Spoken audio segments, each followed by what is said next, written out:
Hey everyone, so when I was designing this structure and trying to understand how these systems work, it was very important for me to just see things, and I found myself just looking at a lot of videos, and so in the following clips I kind of just tried to get a good angle on everything I was doing, so I hope it's helpful in that way.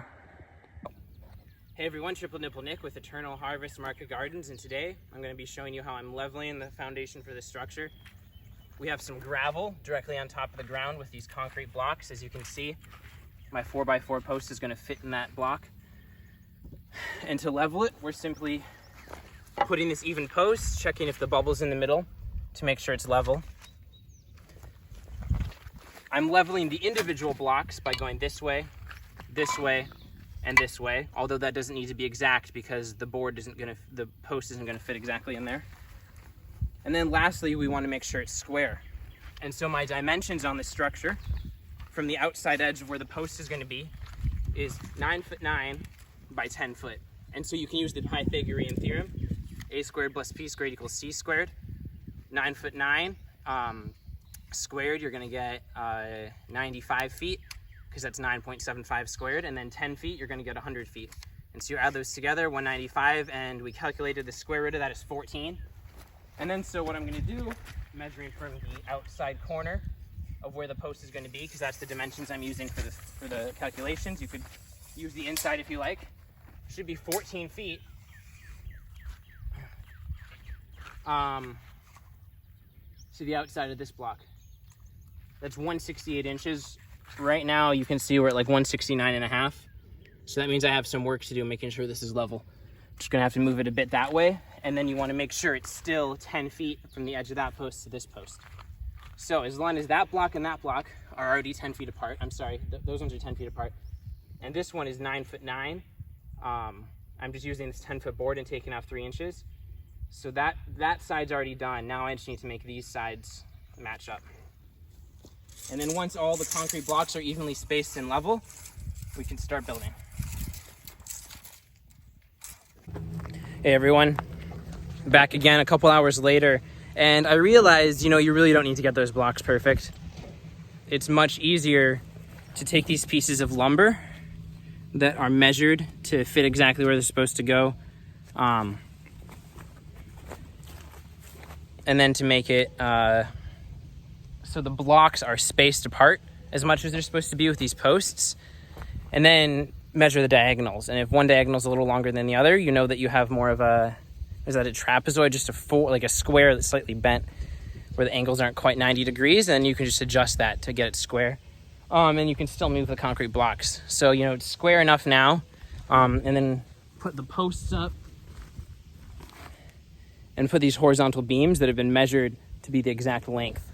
And so I'll just step back so you can see the whole thing. I've got the 4 posts and the horizontal beams. And so that's going to make everything square. And I'll put braces in case the posts aren't quite straight. But that's just the framing process. Then I'm going to do the decking next. And then we'll move on to the roof. Hey everyone, forgot to take a video of the joists. If you look under here, you can see that I've got joists going across, and then there's a metal joist hanger at the end. Just Google what that means. And then on top of the joists, I've got a screen because the structure is going to be completely bug proof.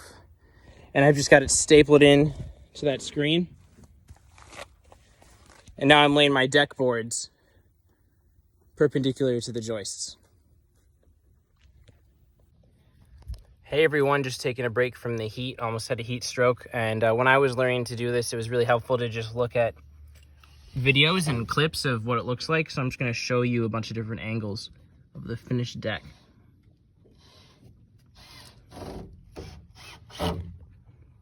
This should be even. It's over on the other side, but it's fine.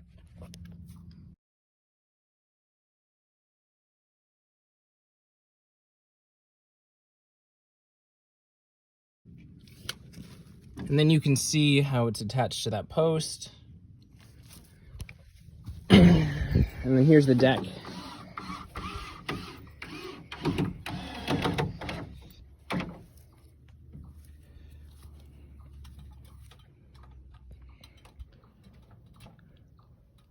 Now I got the roof on.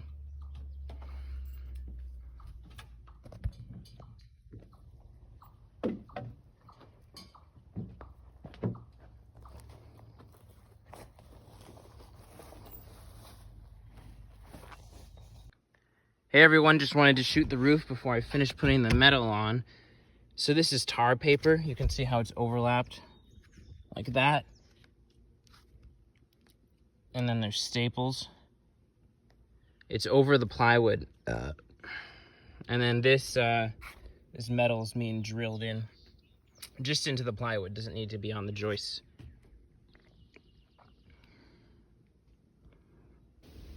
So here you can see that along the whole wall of the structure, there isn't much support. We've just got these braces. And now that the braces are in, it really is pretty steady. You can pull on the posts and it only rocks back and forth about 2 feet.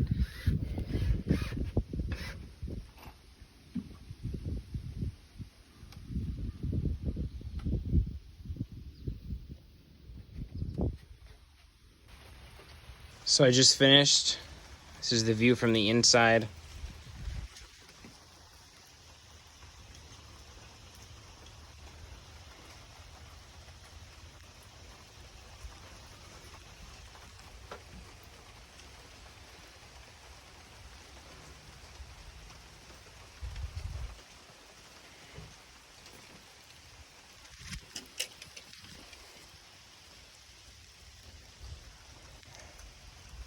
This is the outside.